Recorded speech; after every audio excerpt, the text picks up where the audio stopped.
Okay, so as you can see, I'm going to be teaching Gemini, one of the more interesting signs in the zodiac when it comes to thinking. Obviously, it's definitely the sign of perception. And being ruled by Mercury, Gemini is always looking for something new. Has a little bit of difficulty not committing so much as finding something that can fill all of its possible desired avenues. That's a good way of putting it. So, knowing whether or not you have your correct chart is very important. And so I like to have people use AstroSeek and have them use whole sign house because it makes it simple for them. Um, if you actually look, you can see, welcome, thank you for joining. You can actually see the horoscope in the chat. I put that in the Zoom, and you can actually click on it and be able to see your chart. Okay, so if you don't know your time, you can always click the unknown time. And getting more into what we're covering today, I like to cover all of them together. Although I took a little bit of a break, I do still teach the sign, the house, and the planet together, so that way you get all of it together. You know, it's kind of redundant to do each, other than a deep dive. So Gemini season, we are kind of in the thick of it, and we're going to be moving a little bit away from it. So at the time of this recording, if I actually pull this up and see the chart, the sun is actually in 9 degrees of Gemini. Mercury is at 10 degrees of Gemini, and Jupiter is at 27 degrees of Gemini. It's Gemini season. And we know about Gemini to be intellectual, communicative, but more than just the information on the screen, because you can read that. Gemini is all about how I can fill air. Like, that's a really good way of thinking about it. Gemini is how do I fill air? Because like all the air signs, they change. They're constantly going from one thing to another. Libra is trying to balance itself emotionally between friendships. Aquarius is trying to balance itself psychologically in the grand scheme of humanity and the innovations that it can create, how it can affect the masses versus the individual. Gemini is just trying to figure out how to balance itself because it's in the first quadrant, and we get the symbolism of Gemini to be a duality, and it's really important to think about Gemini as a sign that is constantly trying to fill, like I said, all the different possibilities to an extent that it needs. So there's going to be a lot of yapping when it comes to Gemini because they are very witty. Their communication skills are definitely amazing. And for this reason, I always enjoy telling people you got to think about the mythology of Gemini, Hermes being the messenger of the gods, and his slash her ability to constantly transform depending on who is there, who is listening, who is speaking. And so they're always trying everything different. They're also, for the same reason, adaptable because if you're someone that can constantly switch back and forth, I'd hope you're adaptable. I hope you have the ability to change based on what's needed in the moment. And so that is another amazing Gemini trait. Because of this adaptability, this versatility, you have to be on your feet. And so I always tell people Gemini mercurial signs are the best politicians, they're the best speakers, they're the best coaches. They're also really good athletes because they're constantly changing. It's like I think that Gemini is a better version of Virgo for action. If it's going to be action, because it's right after Aries, and being right after Aries, it definitely wants to just do something after the moment that it's introduced to it. And versus Virgo, which is like, I'm going to plan it out. I'm going to think it through. How do I make this perfect? How do I make this look good? It's not always the cleanest. It's, could be a little bit messy because it's not Virgo. And sometimes it doesn't even actually go through all the way. It's like I kind of just started and I just don't feel like doing it anymore. And with that, that not really wanting to do it anymore can be some of the not necessarily liked nature of Gemini people. The air signs cause people trauma because the air signs are humans. The other elements in the zodiac, I think, are more psychological. I mean, it's action human orientated, but it is very psychological. And Gemini being one of the air signs, I think it causes trauma because to understand a Gemini person, you have to detach reality that you perceive. There is no consistency, there is no structure, there is no continuation other than like I'm going to have something here in front of me and I'm going to try towards something else. And I'm going to keep trying that. I'm going to keep trying that. I'm going to keep trying that. In a long term stretch, it is a consistency. It is just a very jagged up and down, left and right type of thing. But that kind of like disturbs people because, if I think of like, for instance, let's just draw on this screen if I think of like an earth sign wants to have that continuation or the continuity of their life going probably like this, like they don't really want too much, right? A fire sign could be looking for those really big momentous swings, stuff like that. But the air sign, I'm not even gonna put the water sign, they'd probably be all over the place as well. But the air sign is like there's so much chaos into it because it's like what can I quickly go and let go of? There's an ability to detach as well that's really healthy in my opinion, but other elements struggle with that other than fire. Like a Gemini and a Leo is a very fun combination because they can let go and also still be very much there enough to give someone a good sense of a consistency, but at the end of the day, it's just like it's just fire to the wind, you know? And so this indecision can make it so they really go into something and then they just kind of either overanalyze or they're like, what if this happens? What if this happens? And then that gift is a double-edged sword.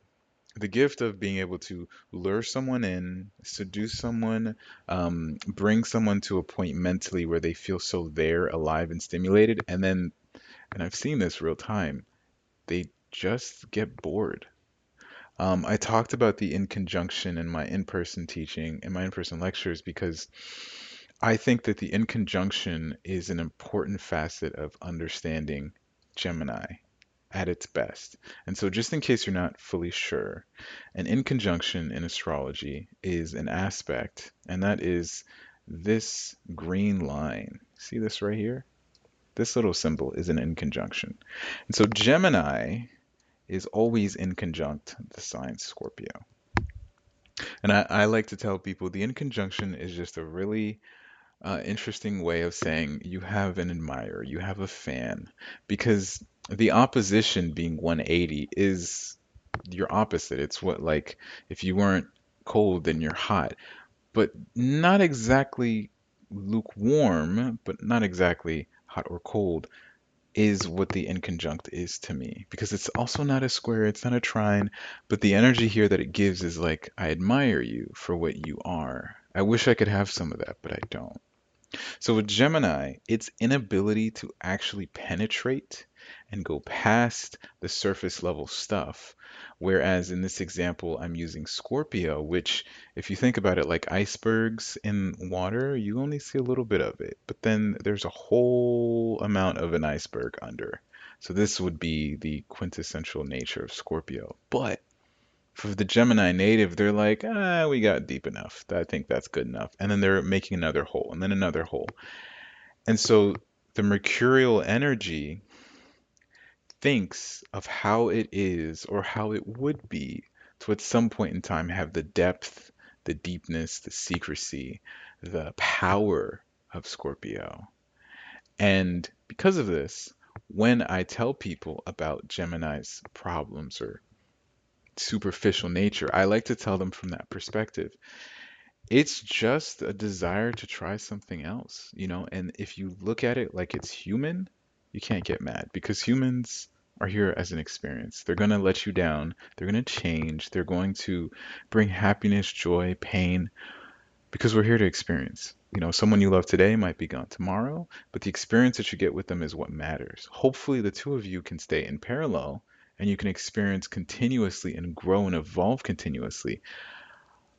But because relationships are the easiest thing for people to understand this from, the Scorpio is just going to be there through thick and thin. The Mercury is always going to adjust itself, or Gemini will say, is this still what I like? Is this what I like now? Is this, maybe I want something else, something new. Doesn't mean I don't like what I have, but so that's really important. And with this, we actually lead into the planet. But before I continue, I always like to make sure when I'm teaching, do you guys have any questions so far? Oh, nice. I love the charts. Okay. I love this. Oh, let me see here. Love the chart. Love it, love it, love it. Nice. Okay. Gemini moon with the. Okay, so you understand what I mean by that in conjunct then, because, you have that Gemini moon, and then you have the Scorpio, that Mercury and Venus, along with your rising being, believe that is Libra. Okay, okay, there we go. So that means your biggest thing right now is, will I ever be, oh my gosh, will I ever be satisfied with what I know about the spiritual is truly something that you're constantly looking at because your moon trines your south node in Libra.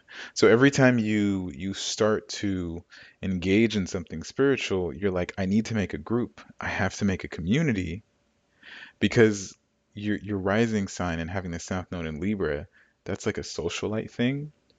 And the desire for people to see what it is you've learned and showcase it is your 11th house, which is it's fire because it's Leo. But I'm bringing that up because Leo and, like I said, Gemini have a really nice, like when I read charts for clients, like I like seeing Leo and Gemini together because I know it's a fun person that isn't going to get too attached, that's going to be there, it's going to be present. And then whenever they feel like it, they'll just disengage. And so for you, creating a group and having people join is like really healthy because the people are where you can kind of experience out the Gemini energy. And then you really like what you do, and that desire to include it with the occult is that Venus and Mercury very strong in your chart as well. And then taking a look at, let's see here. Thank you for sharing. Oh, wow. Okay, so your rising's in Gemini. Wow. It's been quite a time for you. It's been a really big time for you to kind of let go of your need to really have stability. We're covering Gemini, but your Mercury sign is Aries, and your this is the Placidius, but it's an intercepted 11th house, but your Mercury's at the last degrees of Aries, which is important because the way that here as we talk about the planet Mercury, it wants to either be in Gemini or Virgo, and it wants to be about communication. But when you have a Mercury that's in a fire sign, and the means of communication that it has is immediate, and then you have a 12th house that's craving stability, it can kind of come across neurotic or, for lack of better terms, nothing personal, insane to some people because you're like, I need it, I need it, I need it, and I need it now. And it's like, I cannot wait. Now, I guess some of the good factors of that is that as you age, you can mask that a little bit more, or you can deal with it a little bit more because it was probably way more neurotic when you were younger. And then as you realize, yeah, I cannot live without money or stability or a home, you will do everything in your power so that by age 35, 40, 50, you will be settled. You won't have to worry about all these things, so you could be a lot more calmer. But I mean, if anyone goes through difficult stuff, it's not like it's going to be easy, but you know, some charts bounce back from things a lot more. Like when I look at your chart, the biggest thing someone could do to really mess with you is just to take away your means of creating stability. Not even the stability itself, but the means to do it. That would be a lot because that Mercury, your mind, would think about how it is that we can understand the world. How are you going to actually make the logic to get back that stability because it's constantly on your mind? But then the pros of that is you're really, really enamored in your group of people. If someone is your friend, they are your friend, and you will go out of your way to really make sure that they're taken care of. Welcome, thank you for joining. Uh, so you'll really want to stick up for them. That's really big. That's awesome. And then, I'm not going to talk about the rest of the placements in your chart, but they really do contribute to that consistency. And then the Gemini Mercury, sorry, the Gemini rising, because it's operating from the mindset of that 12th house, it's constantly like stability, stability, stability, stability. How is it that I can be okay? How is it that I have to climb this corporate whatever or do whatever it is that I'm okay? And then it's just your ability to change constantly shows itself in that rising. So that's awesome. But getting back to the planet Mercury, it is associated with technology, but I also like to see it as more of technology is it's what makes things easier. And I like to tell people Aquarius placements are naturally smart in people's eyes because they're actually really just lazy. They will make an innovation so they save themselves time and they don't have to do as much. That is to me what technology is. Like it makes everything easier. Like I'm teaching this from the comfort of my home and some very comfortable clothing. I'm assuming all of you are also very comfortable, and I can teach you about astrology where back in the day maybe we'd have to come together in some very dark lit room with the candle and learn about this and in my inconvenience. That's technology. I want to make it easier. I want to make it better. And so Mercury, it is technology for that reason because we can use this to connect with other people. It can influence trade, negotiation. Communication skills are important here because your Mercury, the planet that you have Mercury in, will always dictate how it is that you can use that technology that you have. So for me, my Mercury is in Scorpio. So my technology that I use is always looking at what someone's saying versus what they mean, right? That's like the dual nature that comes with Mercury. It's how it is that I can express myself versus how it is that I kind of understand information. And ever since I was younger, I have always had a keen aspect before even learning about astrology about when someone says and then the body language that they exude. Like I remember being younger and telling my mom all the time when we would go to church, I'm like, this person's standing there like that, but they were just doing. And me and my mom kind of made a little bit of a game like that where we would go places and we'd kind of, it's probably gossip or bickering, I don't know. When she would love to go to the mall, we would look at people, kind of like people watching, and I'd be like, this is really what's going on. And I'm like a kid. But now I understand it's my Scorpio Mercury that is in my seventh house. And that interaction is being able to quickly see what people really are. And I use that. I use that in my astrology teachings. I use that in my astrology readings.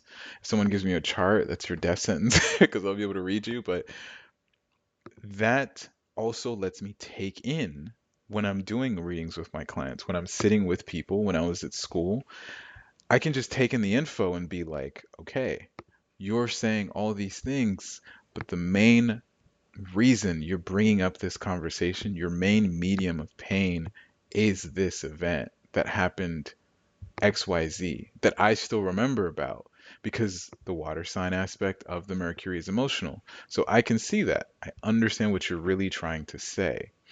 Now, with that, it's not all sunshines and rainbows because when we do have retrogrades, when we do come to points where Mercury is getting squared by a hard planet, you kind of get paranoid. Mercury retrogrades are known as an issue. They're seen as like disruptions and challenges, but it's really like Mercury actually goes a lot faster than Earth is quote unquote perceiving it as. And so the retrograde kind of becomes an obsession of self. That's how I like to look at retrogrades in a chart. Depending on the planet, the retrograde itself is showing you where it is that you're missing something so badly that you're obsessed with it or you desire it. And so the technology glitches are one astrological way of looking at it, but I think it's more like everything is overloaded. And when everything is overloaded, if you've ever seen someone or like a child or, you know, I'll just use a child. A child throwing a temper tantrum is 9% of 90% of the time them wanting something so badly but can't get it, and their emotions overwhelm them and they shut down. And that shutting down is like a mini Mercury retrograde. They can't communicate, or the overwhelming feeling of how they communicate is making them come out emotionally. Because Mercury, specifically for Mercury retrogrades, it's like all it knows how to do is communicate, and it doesn't really have emotions. It compartmentalizes itself. So to me, the opposite of that is, well, now I can't communicate and I have a lot of emotions. So I misunderstand people. Things that I planned don't work out.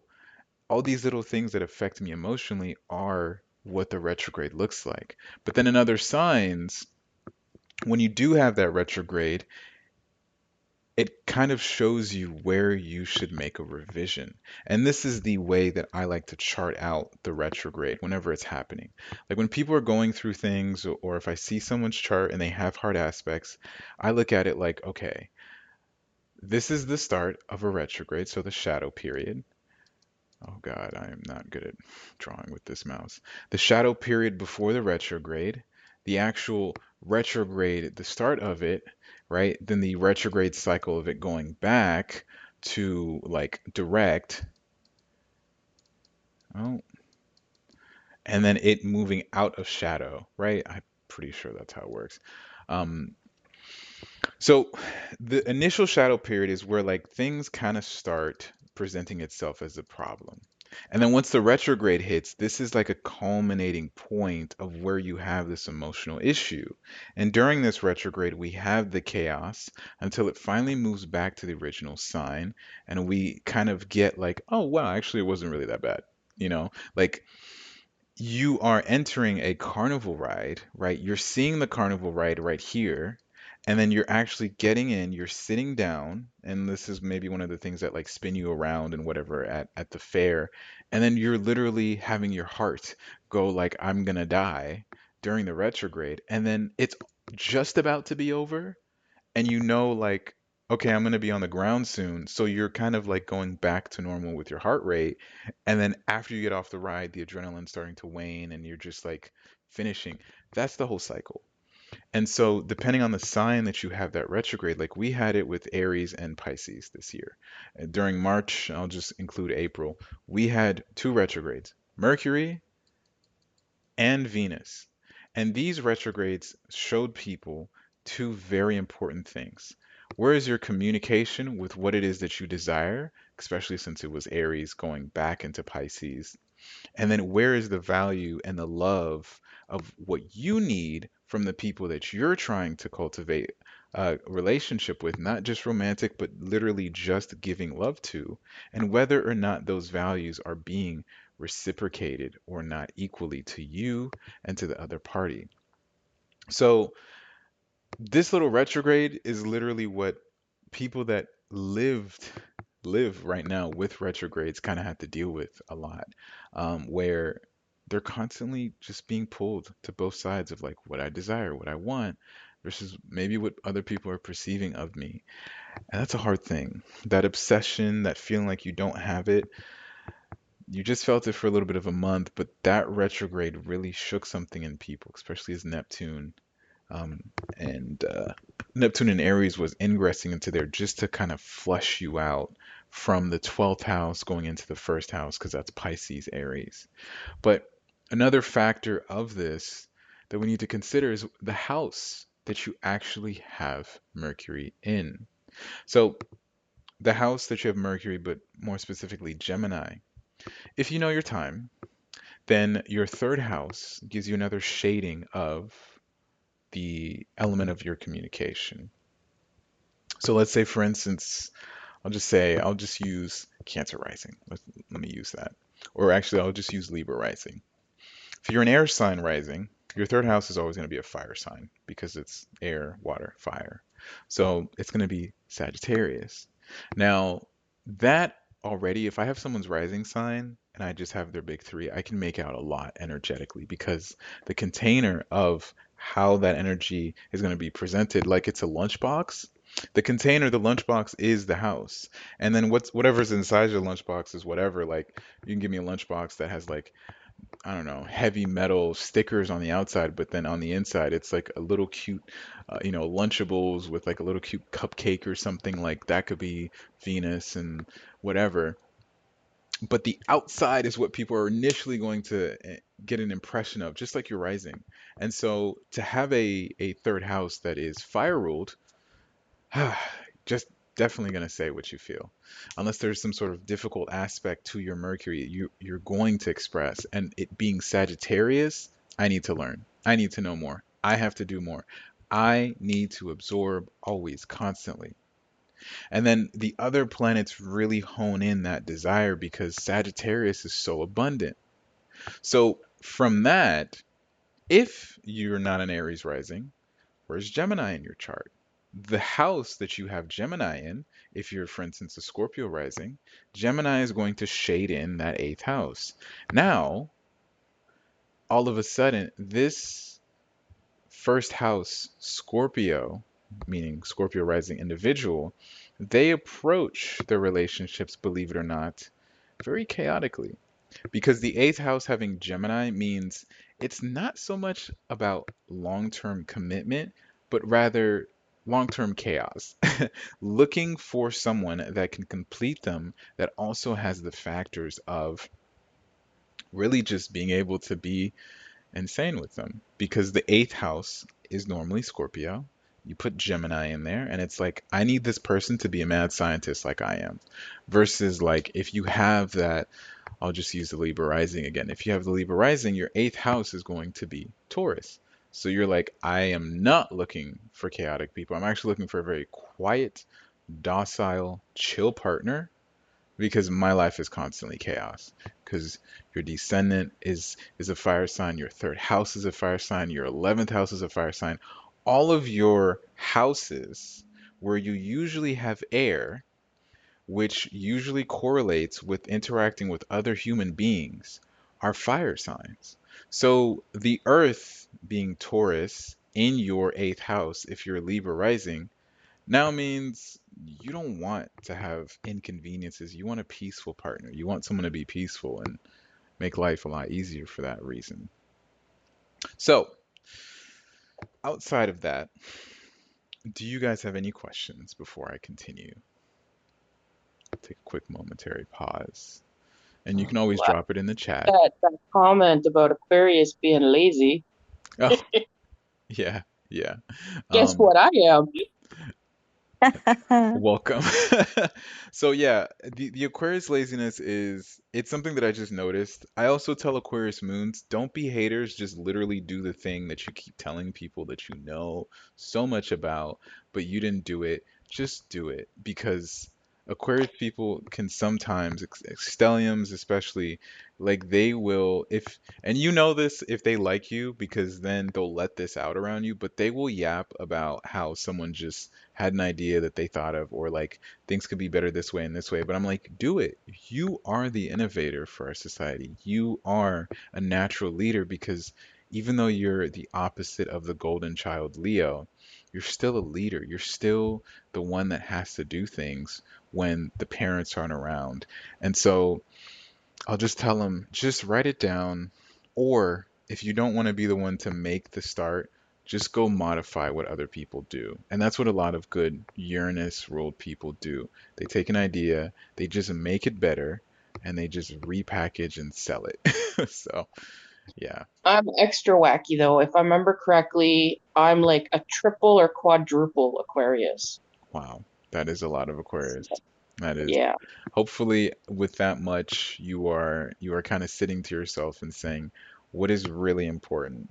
Because, And I don't call Aquarius dumb. Like I said, the laziness is really just, it's funny because the inconjunct of Aquarius is like Cancer, right? So why is that important? Because Cancer just wants to be at home and comfortable. And I kind of tend to notice that once an Aquarius person does get what they need, then it's like they are not the most like flashy techno capital. Like even though that's portrayed with Aquarius, they're not. They're really like, I just want to go chill in nature. I just want to have my own space. I just want to be peaceful to myself.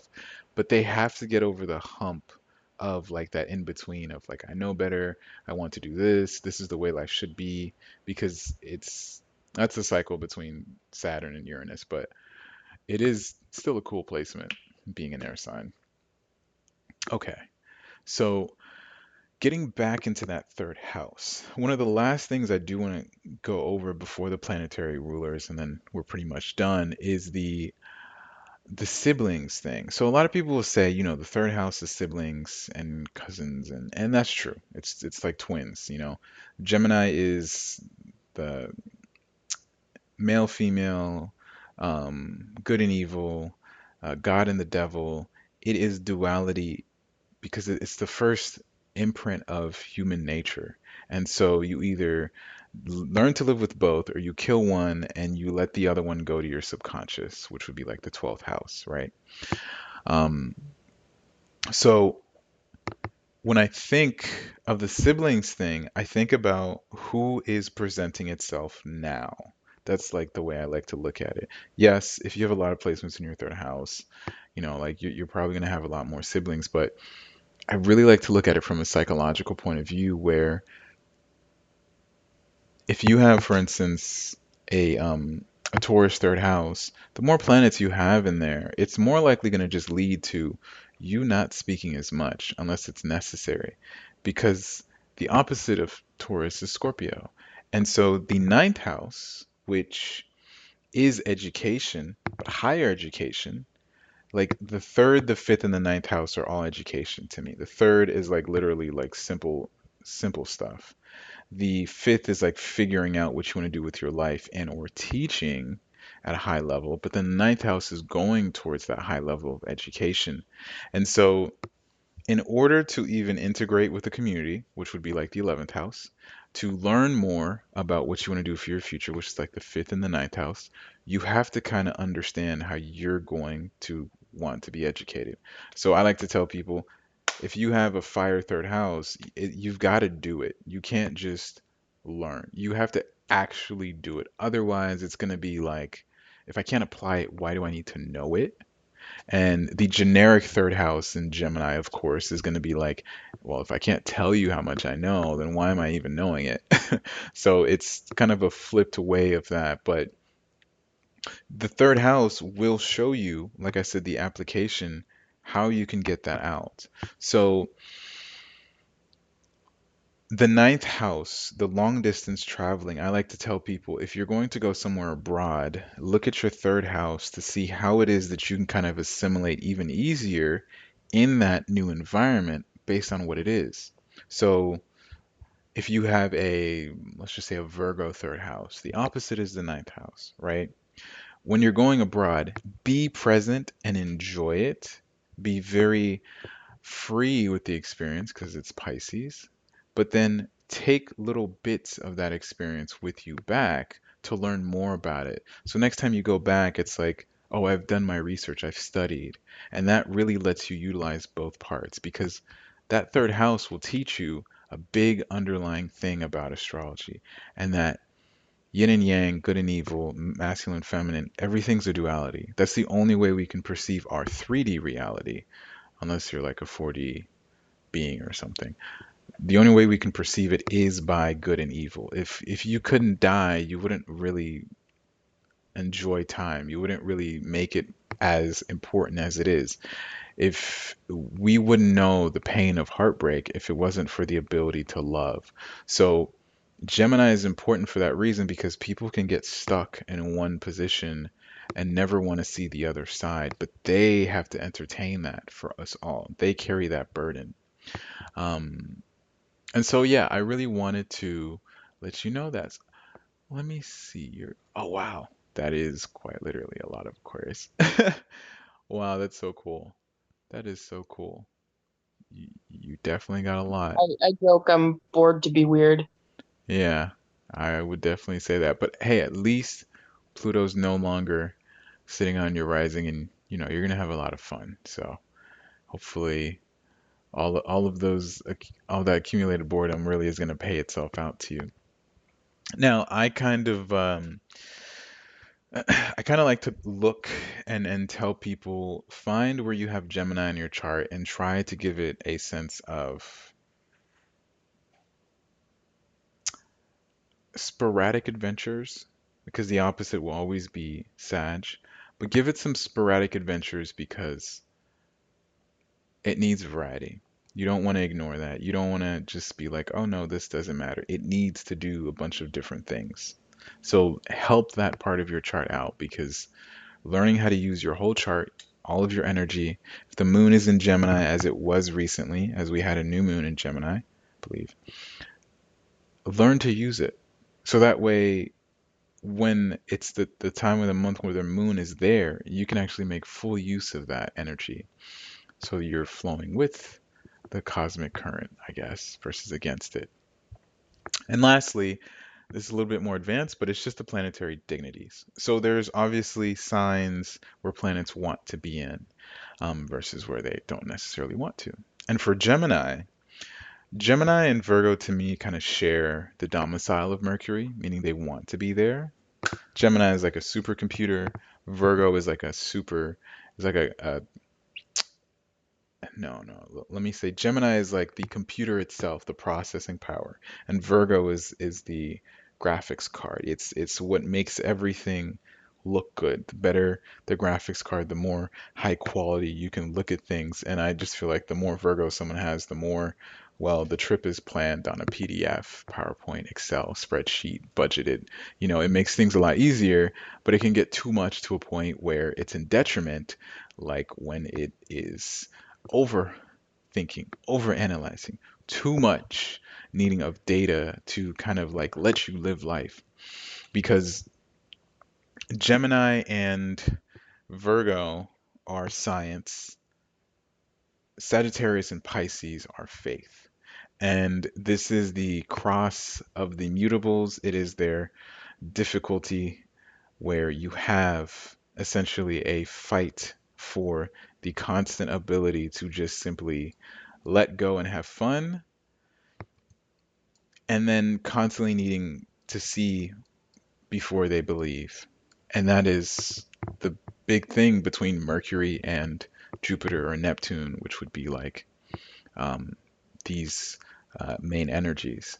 So there's no exaltation of Mercury. I like to say Mercury is exalted in Aquarius, believe it or not, because it will take Gemini and Virgo and it will find a way to kind of like talk when it's necessary, maybe talk a little bit too much, but it always thinks differently. And for that simple reason, I think it's better because isn't that the goal of Gemini? They try so many different things because they want to experience something different and new. So wouldn't it be amazing to actually also think and say things versus then having to constantly try it? And then there's no real fall in Gemini. Sometimes I might say it could be Sagittarius, but that's just because, well, they don't stop talking and they don't care that everyone wants them to stop talking at times, but they just go through life experiencing so much that they feel like they have to teach that and they want to share it. And they're fun people, don't get me wrong, but if you're in a rush, you probably don't want to stand around or you won't be able to finish. So, with that being said, that does come to the end of my teaching. I know that Jolyn is teaching right after me, and we have about like 7 minutes. So I'm going to stop the recording. So in case you guys have any questions before she does teach, you can feel free to ask.